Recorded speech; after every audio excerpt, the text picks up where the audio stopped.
You ask Tiger to solve. This deals with linear equations with one unknown.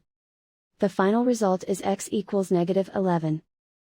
Let's solve it step by step. Swap sides. Group all constants on the right side of the equation. Subtract 7 from both sides.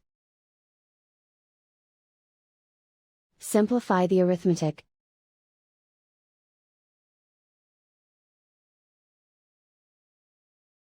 Isolate the x. Divide both sides by -8. Cancel out the negatives. Simplify the fraction.